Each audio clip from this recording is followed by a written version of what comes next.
Welcome back to the Cream City Club podcast. I am Spencer Michaelis, and I'm here again with Gunnar Amelung. Gunnar, how are we doing tonight? I'm doing great.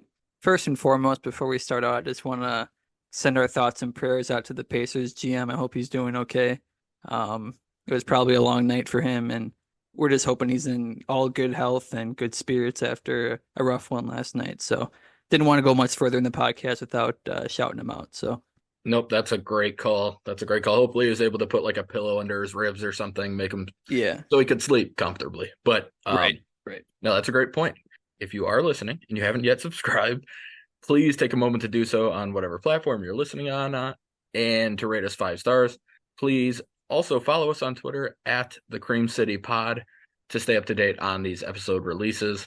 And today we're going to do 2 episodes, so we're going to be focusing on the Bucks for a shorter episode, which is the one you're listening to right now, and we'll also be releasing a longer episode about the Brewers. So just to kind of dive right into it, Gunnar kind of touched on the opponent we're going to be discussing here, but coming off of that in-season tournament semifinal loss to the Pacers last week, yes, we are choosing to ignore the Bulls game that happened in between the two Pacers games. No one needs to relive that. We're taking our win. We're moving on. The Bucks responded last night, as of when we're recording this, with a 140-126 win over the Pacers. Gunnar, let's just talk about quick. Let's go through what happened in the win itself, and then we'll kind of dive into all the other stuff that happened around the game. But what Sure. did you see in the game, and how did the Bucks actually come out and kind of stick it to the Pacers a little bit this time around? Right. I think first off, I want to, like I said in past episodes, I will admit when I'm wrong, and I want to make sure that on our next Bucks podcast, I was able to say this, but the starters do work well together, and they have been a positive for us.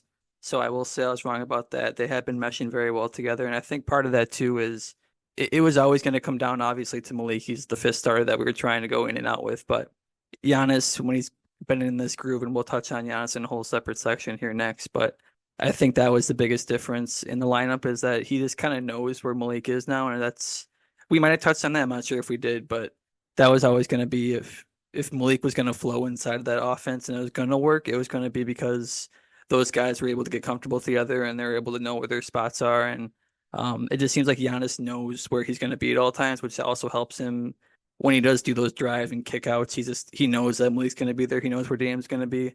It just makes it a lot easier. So I was wrong about that. I would probably still prefer Andre Jackson in there, but they have been a positive, so I will shout that out. But as far as the game goes, I mean, it's when you're playing the Pacers, it's going to be a fast-paced game. And I saw the stat. I'm going to pull it up here in a second, but why are they a fast-paced team? It's because of Tyrese, obviously, and that's what these last two losses against the Pacers, it just felt like they were just not necessarily out hustling us, but it was just more like pushing the pace against us where we couldn't really keep up and we didn't really adjust to try to slow down and make the rhythm messed up at all in a way. So shout out to Buck's breakdown. I had this tweet pulled up from him because I thought it was a good, just kind of a good overall encapsulation of how we slowed down Tyrese. So we've talked about Adrian Griffin making adjustments, and I think he did this time around for sure. Game one, he posted that Tyrese had 93 passes. I don't even know how you find out this stat. That's why I'm happy I have Twitter because I don't even know how you would even find out how many passes somebody has in a game. But Hallie had 93 passes the first game, 129 offensive rating. Game two, 88 passes, 127 offensive rating. Game three, which is this game, 68 passes, 107 offensive rating. So we were able to slow that down. How we were able to do that, I think what I noticed, and Spencer, this is where you can probably jump into because I'm sure you got some ideas on this, but I think I noticed too, we were switching heavy for sure. And that's going to be fine for the most part. I think Brooks the only guy who might get stuck in that sometimes because if he gets in a bad switch, then he's kind of screwed. But it was working with Tyrese because we were able to switch. I think early in the game, I'm pretty sure it was like Brooke and Miles Turner, and then we went to Giannis and Miles Turner. So then when they would switch, it was able to get to where Giannis was on Tyrese, and then he was able to pressure Tyrese and not make it an easy pick and roll kind of drop off like he normally does. And it's just kind of disrupted that flow a little bit. So we also saw, I'll make this last point, then you can jump in. I told you to jump in, but Andre Jackson, he got off and he did play a little bit more this time. like 13 minutes, I think, and he picked him up too early, I would say, which I think disrupts the flow, but you're just relying so much on like the help defense and the guys behind you to where you're just against Tyrese. We talked about this against like teams like the Celtics who don't ball handle well, and I think it works in those small settings, but when you're going against a guy like Tyrese who he's going to smoke you pretty much. I don't care who you are. He's probably going to smoke you if you're going in a foot race trying to get past him, especially for how high paced their offense is, too. I think you're kind of just playing into their hand a little bit more. So I would have liked to see him play off a little bit. Um, but yeah, so what did you see in that aspect? How do we slow down that offense a little bit more? Yeah, I think the point you made about Brook ending up on Obi Toppin and Giannis on Turner, I think it was the second possession of the game that they switched to that. It was Yeah. pretty immediate, and it did work really well because Turner will roll at times, but for the most part, he likes to pop. So that's kind of the type of guy you'd want to be switching against because a guard, he's not going to take him down to the post very often. He's mostly just going to try and shoot on the perimeter or maybe catch a lob. But even that, you can help on a lob. You can't really help as well against like a mismatched post up. But either way, that change helped a ton. And like you said, Giannis was able to he made Tyrese more uncomfortable than I've seen him pretty much anytime. I think he had at least 3 turnovers, which is like a normal game for most of the Bucks guards the last decade, but it's for him, that's got to be up there as high as he's had this season. I'm sure he's had some bad games, but I think he only had one total between the first two matchups. So it's something he takes care of the ball better than pretty much everybody. And they made him uncomfortable. I know Giannis was kind of blitzing it off of that to start the switch. And that's one of the fastest dudes I've ever seen just all of a sudden blitzing as a big man. Like there were a couple times where he just shot out of nowhere. And I think he only had one actual steal on it, but he deflected the ball like 3 or 4 times Hmm. and he got people in trouble and they ended up having to make tough passes and stuff like that by blitzing. So you can almost kind of see, and I don't want to give him credit, but you can almost kind of see what the vision was for Jason Kidd when he was blitzing with guys like that, because it was something where Giannis can just cause problems by firing at the ball handler, and you almost don't think he could get to you as quick as he does. And then the other point you made in terms of, I forget. Andre? Yes, Andre. He he had 4 fouls in the first half, so I get like a lot of people are pointing to that as a reason why he can't get more minutes is that he keeps getting fouls. To me, with him picking up full court, like you were talking about, they were putting him in position. He wasn't fouling early on when he was just playing regular man-to-man defense in the half court. As soon as he started picking up full court, now he's trailing Halliburton, he's smart. He's going to put you on his back, and then he's going to create contact, and he's going to get a foul. And Andre's so aggressive that he's going to get in trouble in that type of situation.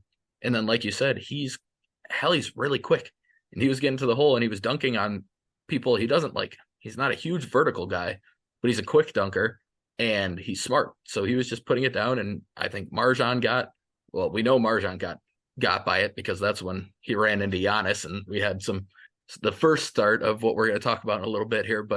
And then he got Andre, and that was his 4th foul. I'm pretty sure it was on that play, but Hmm. you could see right when Andre came in that he was guarding Hallie in the half court, and then he was still able to like switch off and contest. I can't remember. I think it was Neesmith who ended up missing a 3 because Andre trailed behind Hallie, cut him off on a dribble drive, and then as he kicked it out, instead of the guy who was guarding Neesmith being the one to close out, Andre just kept going, closed out, and put a hand in his face as he was shooting. And it worked super well. And they made the Bucks made the run that they ultimately pretty much never gave up with Andre on the court. And yeah, it's just nice to see him play. The 3 he took was god awful, and that's more what I expected from him shooting wise when we drafted him. But everything else he did on the court is just, he's a good basketball player. He just does things that help teams win. Hmm. And I hope we're going to at least start seeing 13, 15 minutes most nights from him where you get a really good burst of energy, good defense, smart player. He just does a lot to help. So hopefully that's a sign of what we're going to see going forward. Hmm.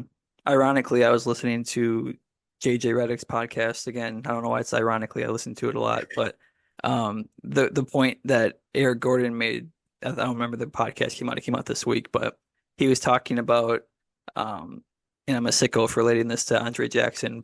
He was talking about how hard it is to nowadays to be an on-ball defender and be outside in the perimeter because any little bump, any little this or that, it's going to be a ticky-tack foul that you're probably going to get because they favor the offensive players now versus you can kind of get away with that more than what people think off the ball.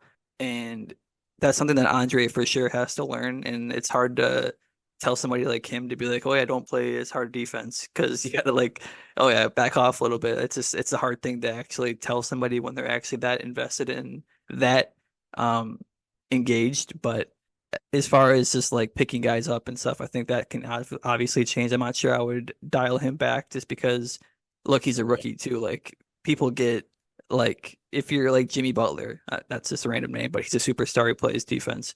Like or Kawhi, like you're gonna get those calls probably in your favor. But since he's Andre Jackson who plays 7 minutes a game, like we respect it, but also you're gonna get the foul called on Tyrese. So Yeah.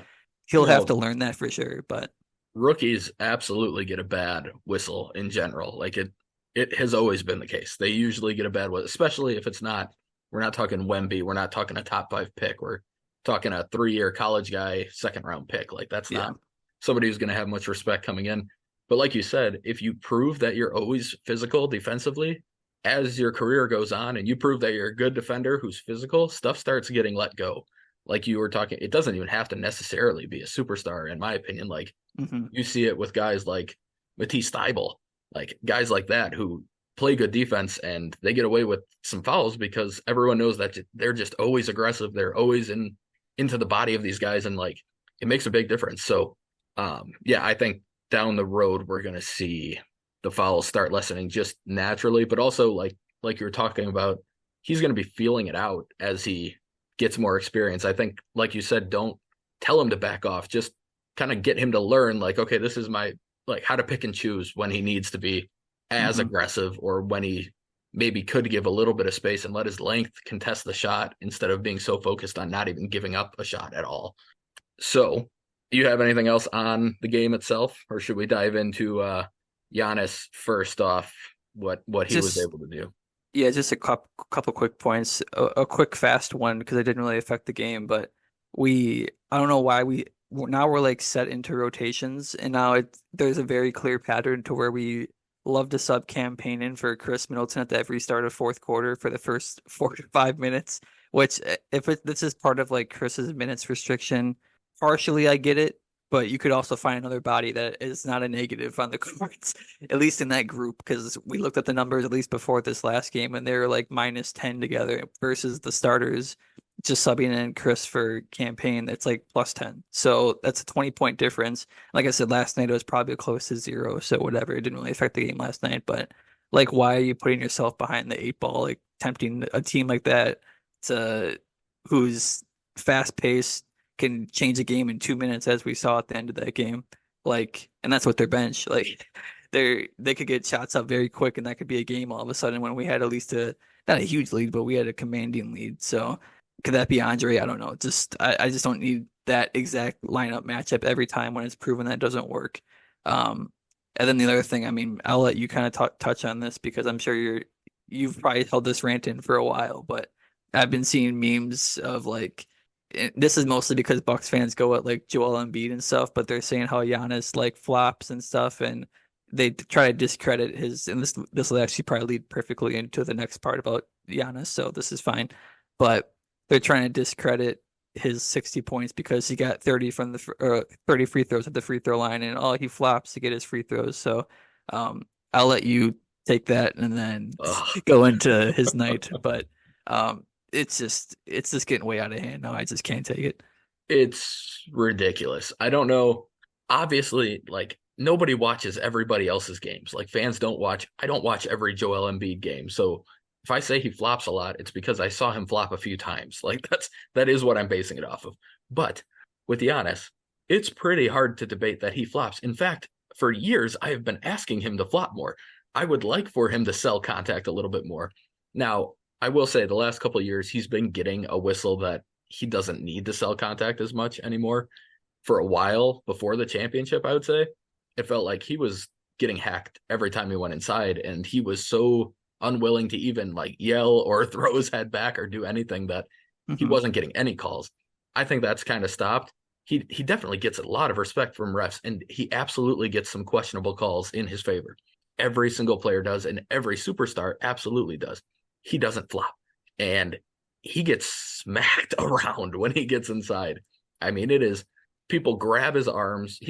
If you see a close up of Giannis when he gets to the free throw line, almost every time you can see huge scratches all over his arms, like a cat just went by and started scratching him.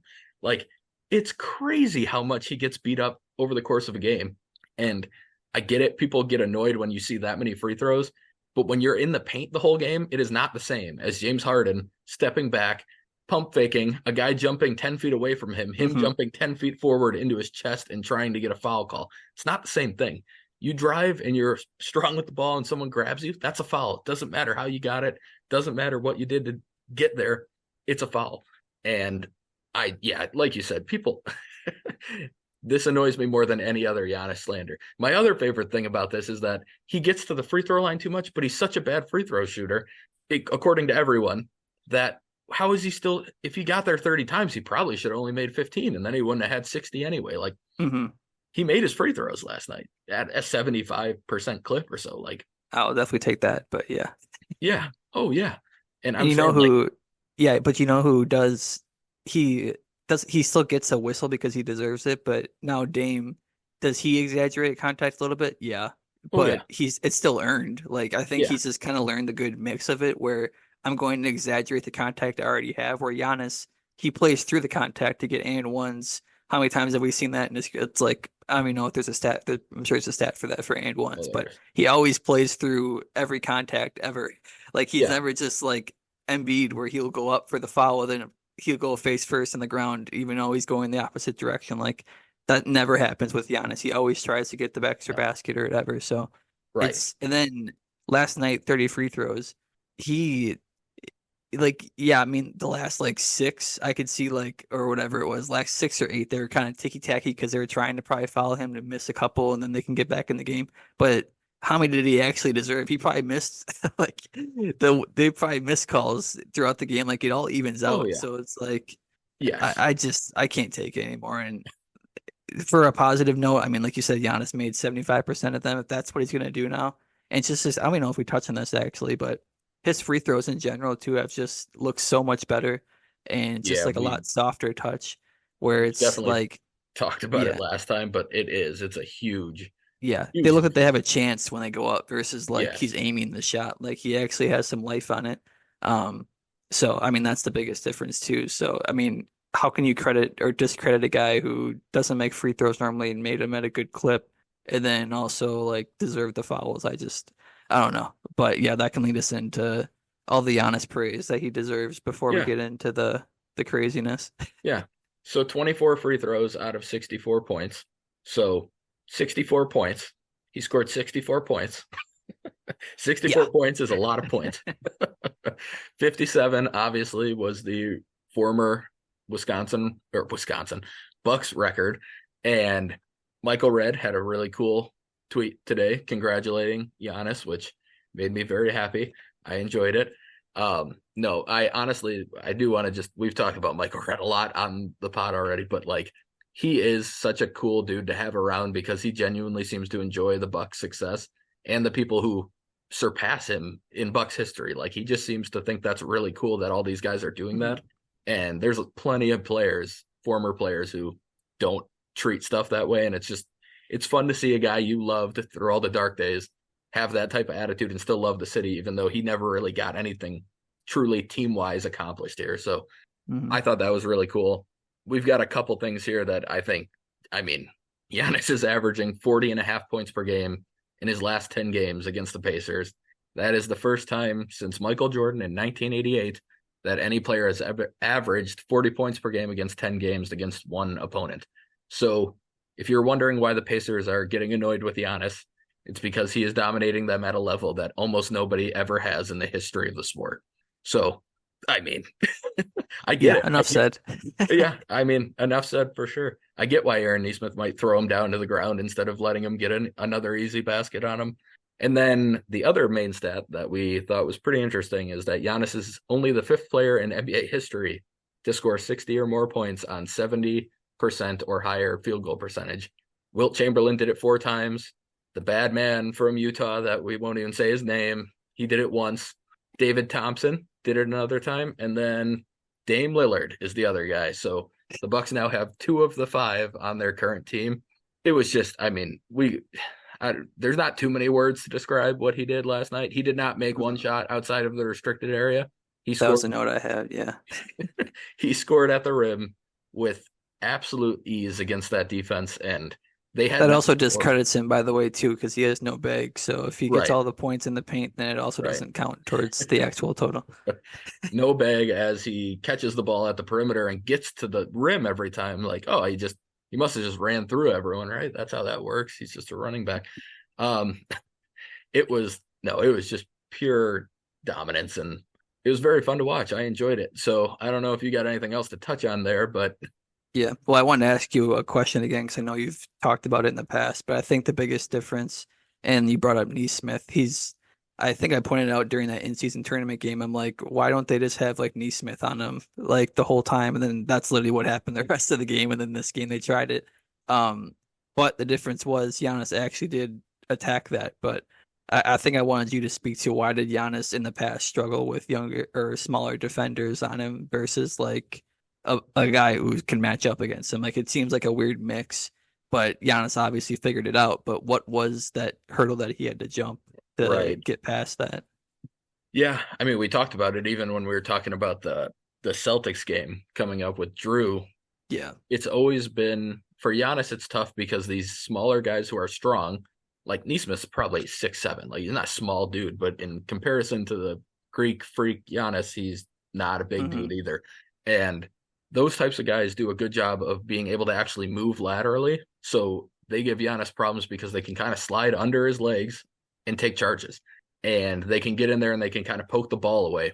And the big thing that I've noticed lately from Giannis is that, first of all, his handle looks, I don't know, it's crisper than it's been at pretty much any point.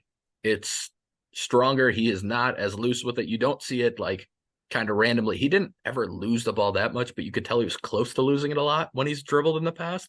Hmm. And you just aren't seeing that right now. Like he's just very, very strong with the ball. He's not getting stripped as easily down low like he was early in the season. I remember that was a pretty big deal for him early. Like he was bringing the ball down and it was getting knocked out of his hands consistently early on in the season. He talked about it last night in his post-game interview, but he mentioned again that he had a surgery in the offseason and he did not have the same offseason he was used to. And then a few weeks before the season starts, he got a new point guard, a guy that he had to share all this. He has to share the floor with. He's got to figure out exactly how him and Dame are going to work together. It sounds so simple, but I think there had to be a learning curve there. We are seeing the benefit of Dame, even while Dame hasn't been that great, because guys cannot just go focus on Giannis right now. Even with Dame having struggling like some pretty bad games, nobody is just going to leave him alone. And guys like Chris are still not going to get left alone. And Giannis is just operating in as much space as I think he's ever had. And it means he's more in control. You can see like there have been so many fewer plays in the last few weeks where Giannis is going and he hits somebody and he goes down and you could just see it coming from a mile away. He's always had that as like part of his game. You could see him like revving up like he was about to get going and you could just tell he was about to run over somebody. And that's not happening. And it's not like a predetermined Euro step, which we've seen in the past too. Like it feels like he's reading the defense in front of him because he has so much more space. It's not 3 guys in there. It's 1 and maybe 2 that he's got to read.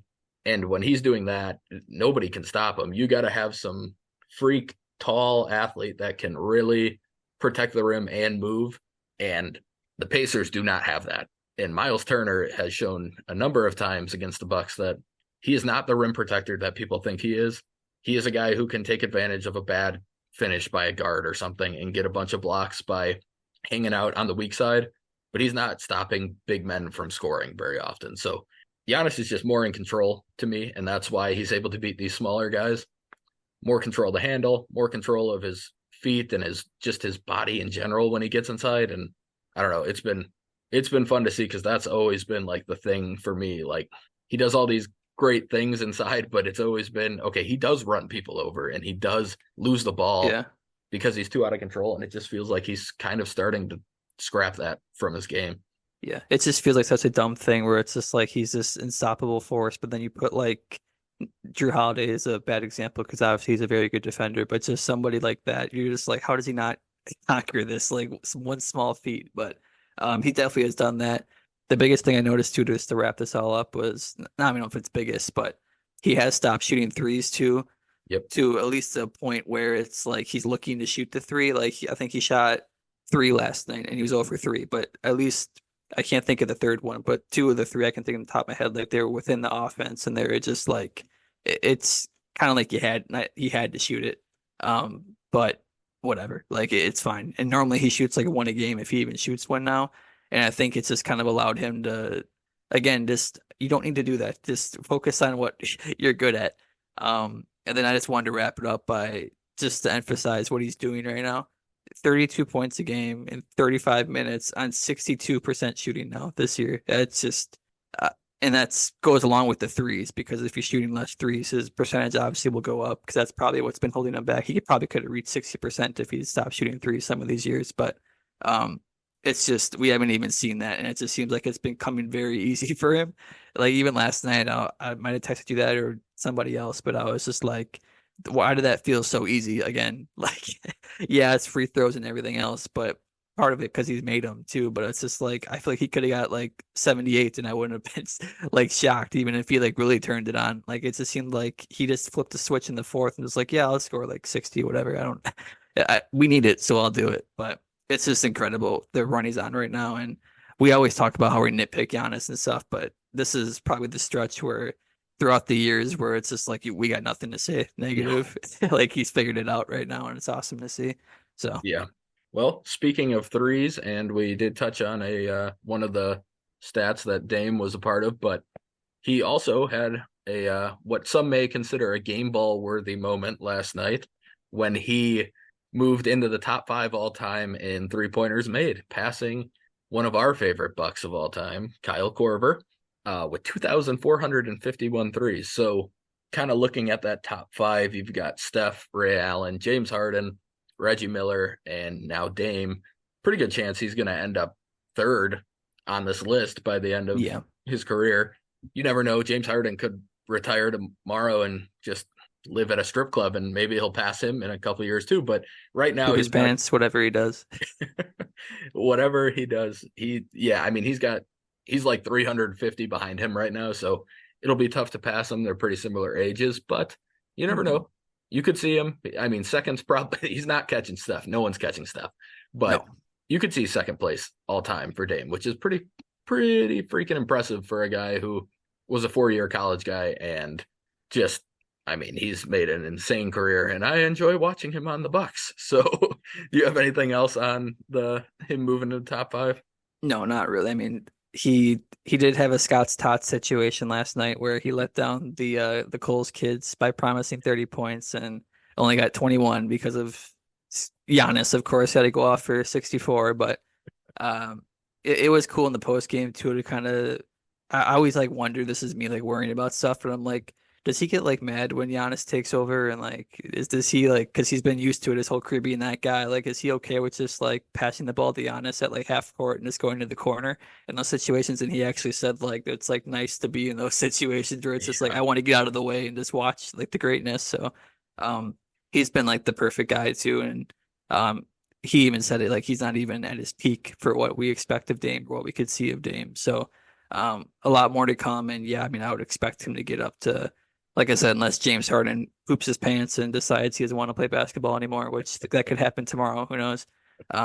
He's probably going to be in top three, which is incredible. So, very well deserved. And yeah, like you said, I mean, there were two game balls as we know, and we had two guys very worthy to get those game balls, but um, that can lead us into the extracurricular activities, as I want to call them, in the Yeah. post game. We can label this as the game ball gate.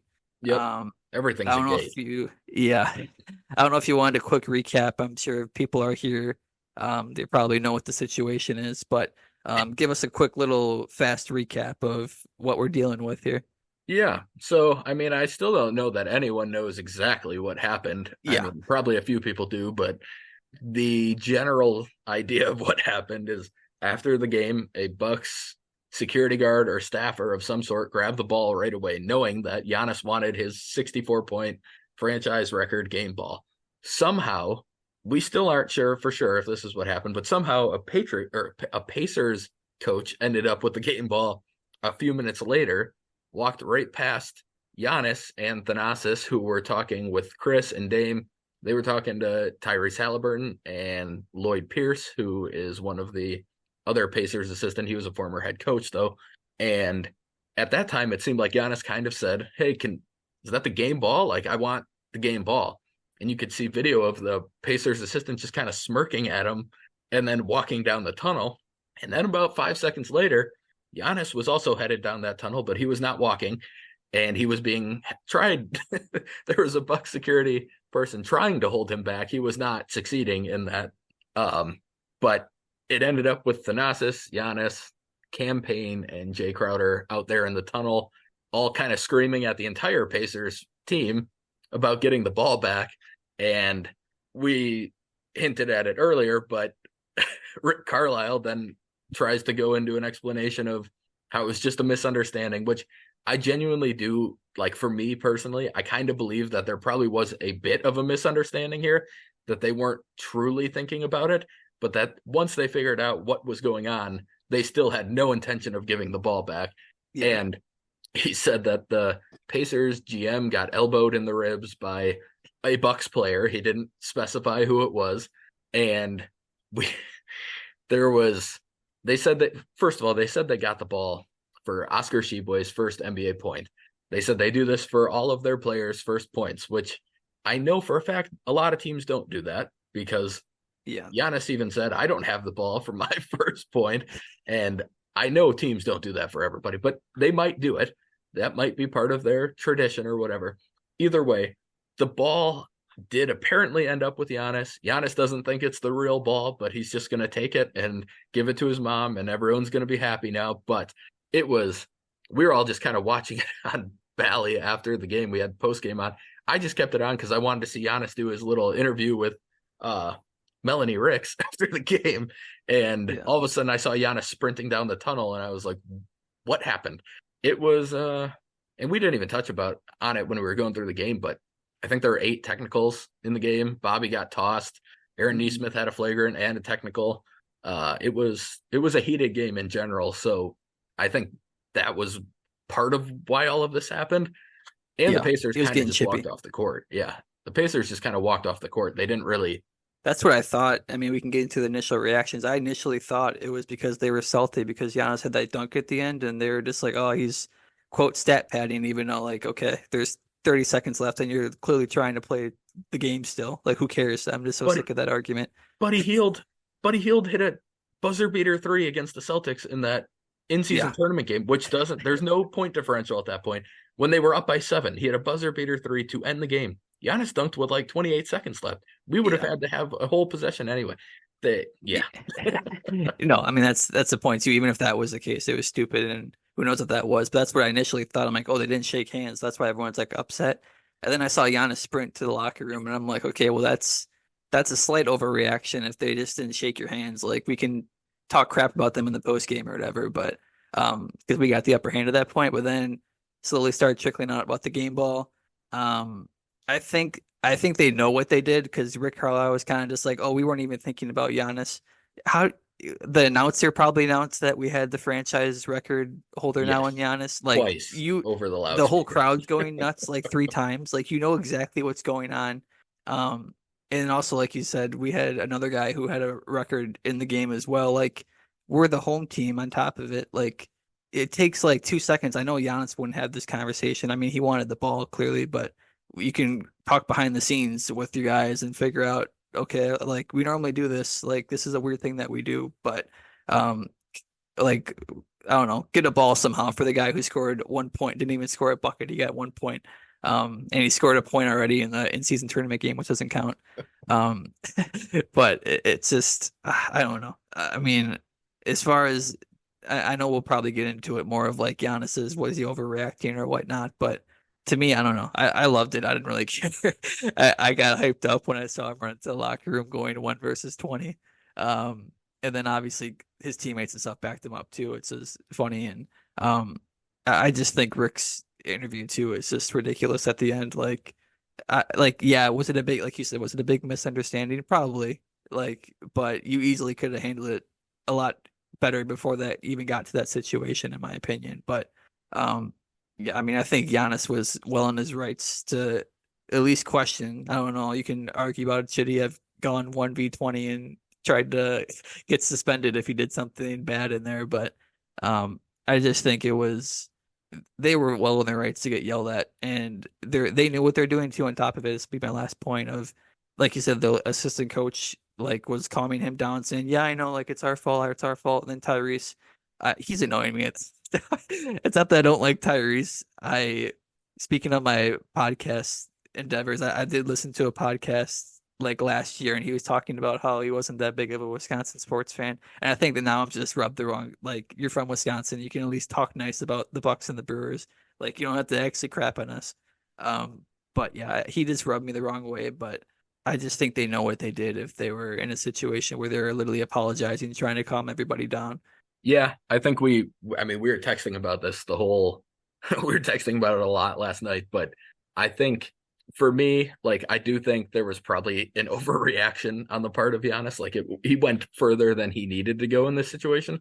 But I also think that it was building up all game. And honestly, the last few meetings with them, it wasn't just that they took the ball or that he thought they took the ball. We still don't even know if they actually took the real ball or if they took the secondary ball or what happened. But it was everything that happened. It was the flagrant on him. It was Tyrese talking crap in the last game. And I know Giannis, I think more than Giannis takes issue with people disrespecting him, he doesn't like when his teammates get disrespected. And I think he probably felt that Dame was being disrespected by Tyrese last game. So now he's almost feeling like he's kind of standing up for a teammate. And that's when it gets a little dangerous for Giannis, is when he feels like he's doing stuff like that.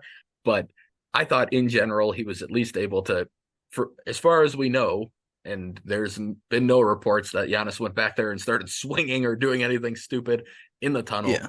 It was mostly verbal. He was yelling. He had to be held back, but he wasn't actually doing anything that should get him in major trouble. If you tell me that he got fined a decent amount of money tomorrow, like that's not going to surprise me or anything. But it was fun. I enjoyed it.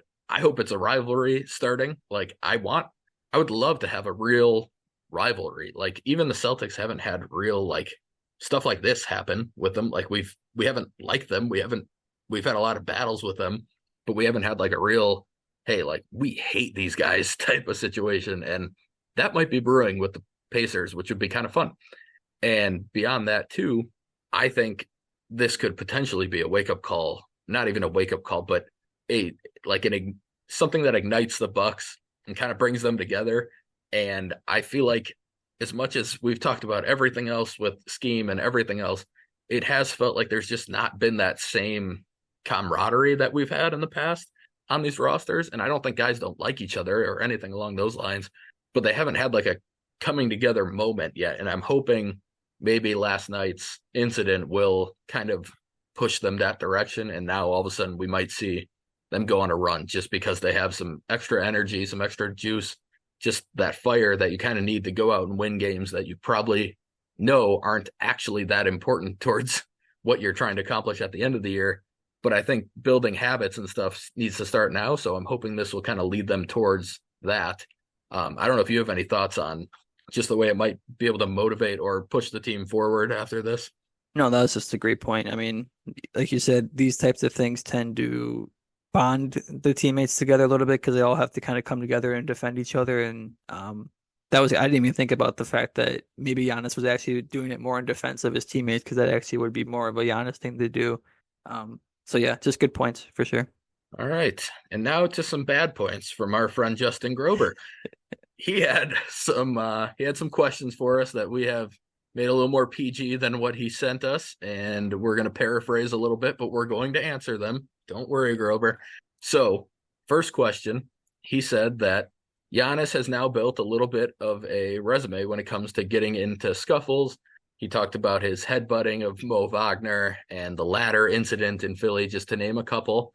So he wants to know what we think, and do we think that this is his problem? Is he the problem in these situations? So Gunnar, what are your thoughts on that? You touched on it too in the last part pretty perfectly. I think Giannis is at a point too where we saw his after the playoffs last year. He had that sick Instagram, Twitter post where he says, "I'm tired of getting disrespected," and he kind of had the cool like staring down like he's focused photo that he posted with it. But I think he's just at a point now where he's getting so tired of people just poking at him, and when he's just like the nicest guy, like to himself, dominates. Like why do we tend to poke at those types of guys? Um, and I think it's the tide sort of changed to the last, really since like that Eastern Conference Finals in 2019. It feels like that's obviously where a lot of these incidents has started because once he got that notoriety, people wanted to pull him down for whatever reason and try to tear him down. Um, and we've seen that with players like James Harden, who literally like verbally try to tear him down.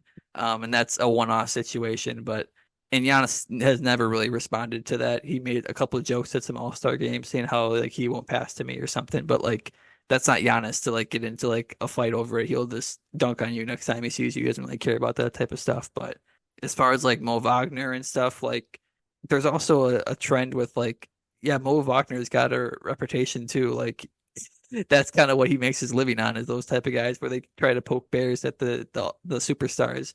Um, and even in those situations, like I remember Mike Budenholzer being, it's kind of like a funny photo where he like headbutted him and Mike's like what just happened? Like that's not Giannis. I don't even know how to react right now. He was never done that. Um, but I think it also sort of ties together and then the latter situation, I think he was probably in the wrong in that situation, but also like why are they messing with Giannis? Like another situation where it's just let him shoot free throws. Who cares? Like you can shoot on the other side of the court. Like why you're purposely trying to poke the bear and then you're mad when something happens. Like I think Giannis is just tired of like being the guy who like kind of sits back and just lets stuff happen. Um, he wants to show people like, no, I'm tough. Like don't mess with me. Like I'm the guy. So, but I'm also still Giannis, where I'll make dad jokes and stuff and make everybody laugh and love me. But also like, no, you can't mess with me anymore. Like I'm the guy. So, you can tell I'm heated about this, but it's no, I don't think it's his problem. I think it's kind of I think Frank Madden said this on his podcast too, where like he plays stupid games, like you win stupid prizes. Well, poke the bear, guess what happens? Like he's Yep. gonna answer now. Like he's not the same old Giannis where he's not allowed to answer like he's gonna do what he's gonna do now. So um I'm sure you got similar thoughts, but Yeah. I think we've seen over the course of time that Giannis does have a temper. Like that is part of he has a temper. He will get pretty upset about stuff. You could see it going back to his second year with the Mike Dunleavy play. oh, But like that situation, they poked the bear. He was retaliating in all of these situations for something. That doesn't necessarily make it right, but you can see why he had gotten to a point where everything boiled over in every single one of these situations. It's usually not going to be super cut and dry where like you could see a guy hit him and he hit back right away, but you're going to see if you look back at a game or any situation, you can look back and you can see something happened that caused this and caused him to get upset, and then he might have waited to end up getting back, like during the game when he got the technical for kind of forearm to Tyrese Halliburton when he ran up into him. I think that was a little retaliation for the end of the in-season tournament game. He saw an mhm. opportunity to kind of make it a point, and he did it. I don't love when he does that. I would rather we just tell Bobby to go full blown Chicago Bobby punching Nikola Mirotic in the face. That type of send him out there as our goon, or send Giannis's brother out there as our goon, or Brooks' brother as our goon. We don't need Giannis to be the one doing that or sending a message. Which, by the way, did you see the Pacers sign James Johnson today? Yeah, I was gonna mention that in your last segment, but They are they they now they 100. retaliated. It's 100% built for January 1st and 3rd when we play them again. They Yeah. signed him for that reason. But it's like I said, I think yes, Giannis has a little blame in all of these for sure. he could react better to all of these incidents. But like Gunnar said a number of times, it's usually the result of people poking the bear too many times and him eventually just being a human and getting fed up with it and doing something about it. And he still really hasn't ever crossed a major line. That Dunleavy thing's probably the closest time, and Mike absolutely 100% deserved what he got there, so I don't feel bad about that at all. But I think we'll leave it there for that question. But he did have another question for us. He We asked, also abbreviated this one. We left his actual third question, but this one I did paraphrase and abbreviate for him because really he wasn't speaking in facts in this one, so I yes, had to clean it up for him a little bit. um, he basically asked, "Is it a bigger deal to score your first basket in the NBA?" Which again, this is not what happened. He made a free throw and received the game ball over Giannis, who broke the franchise record in points in a game on his home floor, who will probably score 60 points again. So Grober is clearly saying that he believes the game ball should have been awarded to Oscar Tshiebwe and not to Giannis in that situation. Gunnar, what are your thoughts? Well, this is where I don't even know what to say at this point. Like there's we can tie it into his third question too, and after I answer, I'll kind of tie it in because he gave us an analogy to kind of explain why he thinks this is the case. Um, but just on the surface, it a franchise record is totally different than like a career high record, in my opinion. So, like, yeah, I think if Giannis scored 56, I think his 55 is this actually it's a perfect example because Yep. 57 that wouldn't be enough. So his career high is 55. He got 56 tonight. Do I think he would want the ball? Maybe, but maybe there's a smaller argument to why, like, okay, Giannis, like you'll probably break the record. Like that ball might mean something more. I could see it then. But that's not what happened. He got the franchise record. You're right. He probably will score 60 points again because he's very good. So at least you were correct in that part. Um, so we'll tie it into your third question because I think this will throw you a bone and we'll try to make sense of what you're saying here. Uh, he says this analogy makes sense. So I just got okay. Does this analogy make sense? If I were golfing with you and you gave me the ball you've been using all day while having the round of your life shooting an 8 under 64, and I made a hole in one with that ball, do I get the ball or do you get the ball? I would think I get the ball. Um, so since I'm the golfer, I'll answer first. Um, no, that's again a bad analogy because if it's a hole in one happens a lot more rarely than if you're already in the NBA and you score. I'm gonna guess this guy's gonna score another point in his NBA career. If I get a hole in one, that's probably not going to happen again in my life.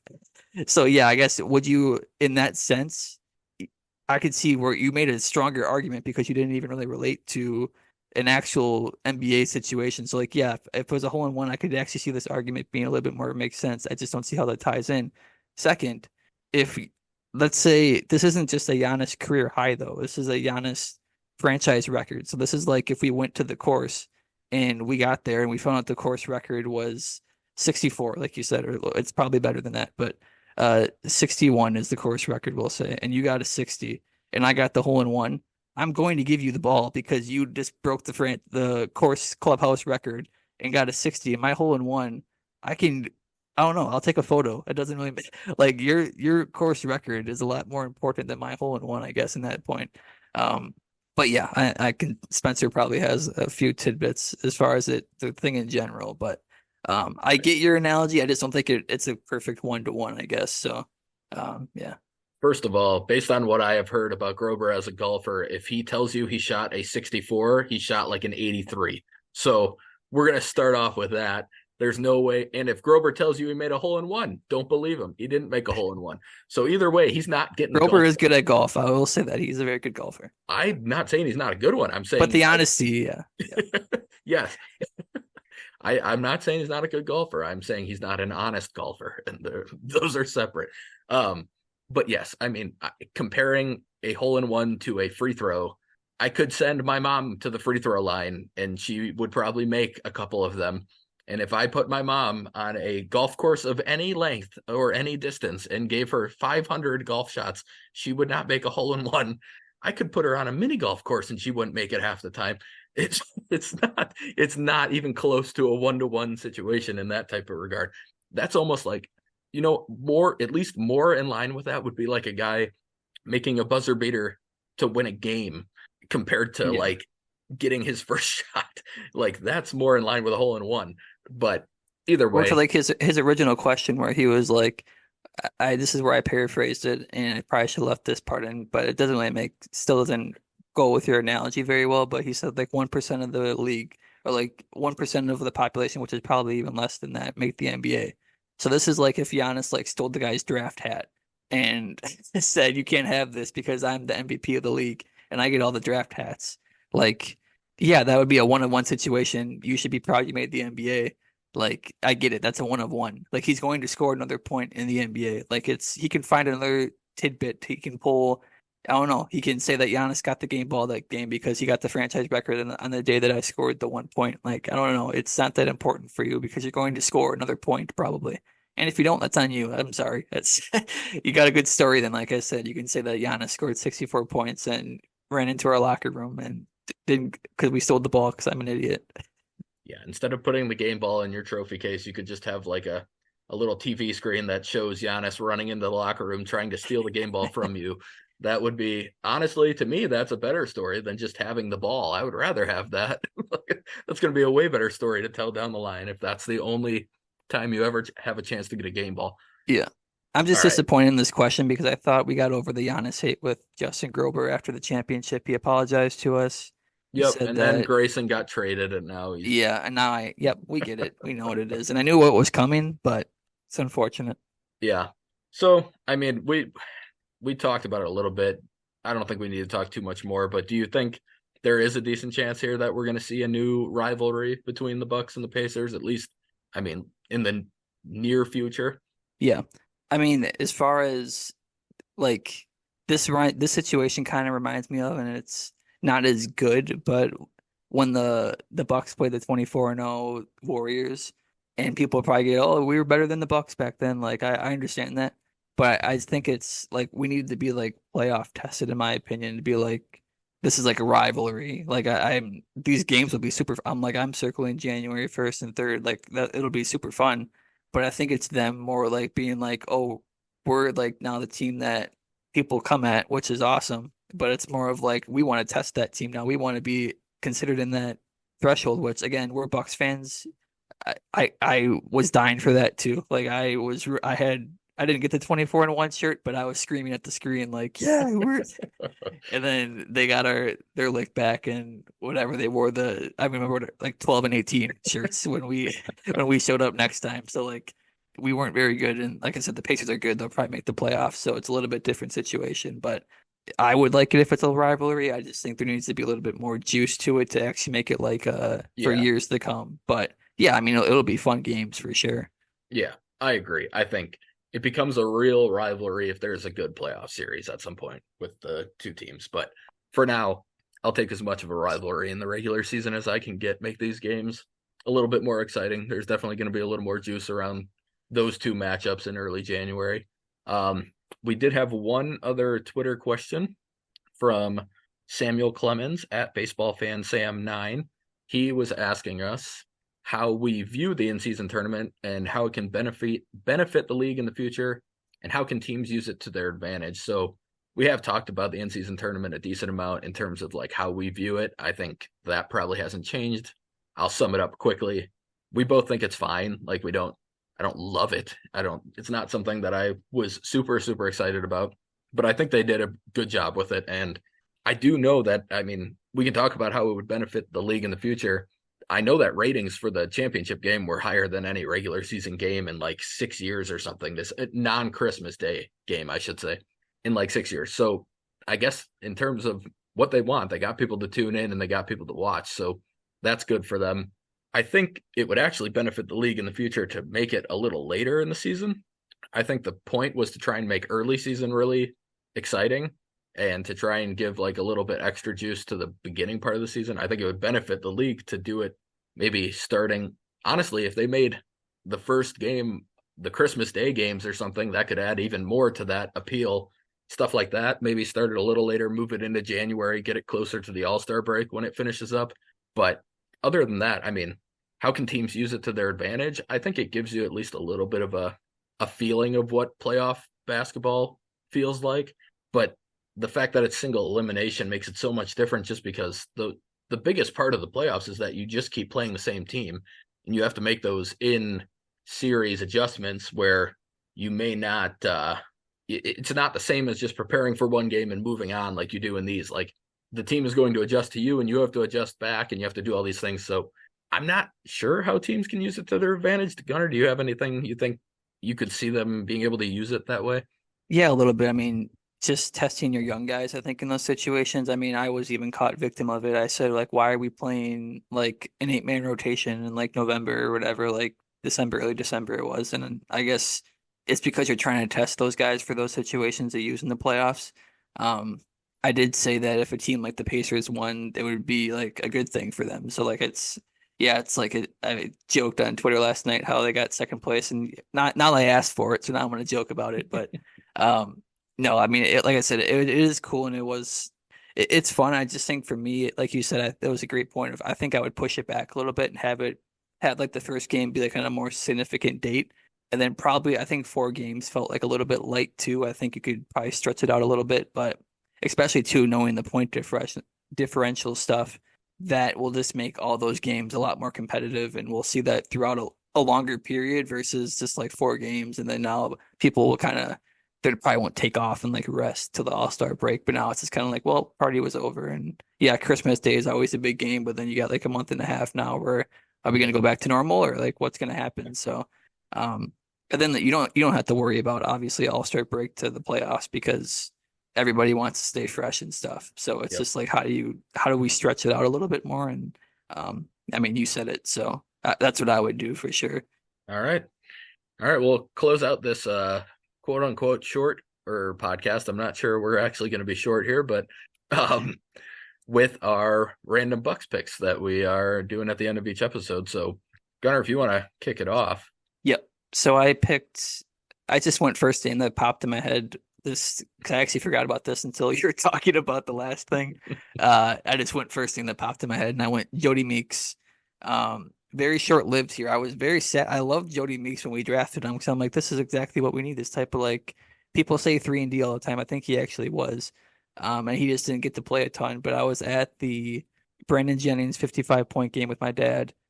So big memory there. And I also remember in that game he hit a half court shot, and I was like, oh yeah, that like I thought he actually like tried to do that, and he actually could do that. Like it was a stat. I'm like, oh yeah, this guy can shoot. Uh, but that's just a core memory of mine that he made the half court shot when I was there, and I felt connected to him. And he was traded, I think, to Philly, maybe I think it was then. So at least he ended up there and actually played minutes. I think it was. I can look while you're talking, I guess, but. Um, yeah, short lived, but I was very excited and yeah, who knows Yeah, what could have been. he had a decent career. I mean, he made at least a little bit Oh of a yeah. career out of it. I, on the other hand, went with a guy that played about half a season with the Bucks, and for some reason is just one of my favorite Bucks of all time, and that is Jeff Adrian. He was acquired during the Giannis rookie season. He did not have that great of a career, but he did put up 10 points and I believe 7 rebounds a game for the Bucks down the stretch in like 20 some minutes a game. He was just one of those guys who was just kind of a garbage pail dude who just went in, got a bunch of rebounds, played really, really hard. He was undersized for a big, but he rebounded well. He just was kind of one of those guys that he'd have some like fun dunks off oops or off putbacks and stuff. So I enjoyed him a lot that half season. He played like one more 10-game stretch in the NBA after that year, and then he's been overseas for the last decade. But I went as far as to buy a Sports Illustrated that had Jeff Adrian on the cover of it when he was at UConn. So I went a little far. I really enjoyed Jeff Adrian, but he was just one of those guys for me. He's like for some reason just core to that part of that era of Bucks basketball, even though he was there for like 40 games max. So I picked him. I always will love Jeff Adrian. I went and I checked his Twitter today to see if he congratulated the Bucks for the finals. He didn't. So I don't love him as much anymore, but uh, he he's got a little bit of a presence. I think he might be a Jehovah's Witness now. I couldn't tell, but he had Jehovah in his Twitter bio. So Jeff Adrian's out there and he's still living life. And he had a tweet that said he hasn't retired yet, so he's still trying to play Good, basketball. good. Um, I but did yeah, I did check this quick so we okay. don't forget. He was traded to Philadelphia, Jody Meeks. And then I forgot about this. I wonder if you remember this. We traded for him back from the Wizards in 2018, Oh, and then we just waived him. Yeah. yeah, I completely forgot about that. So I I was did actually too. excited again that we got him back and then we just cut him. So Was that part of uh like the Jason Smith type of stuff? All that uh happening with Sam Decker? yeah, I think it was just all in that mix up. They don't really list it. Yeah, But I think it it had to was have. because yeah, it was that probably John Henson, all those like for Delhi and whatever. Like that was Yeah, I think because that was that Decker year. was involved, and then the Wizards got involved, and Jason Smith was part of it. And I don't remember the Yeah. exact, but it had to have been that deal. Yeah, I Yeah, I think totally. there's like three different parts. So they Oh, didn't list that out. But yeah, I was excited again. I'm like, we got Jody Meeks. I'm excited.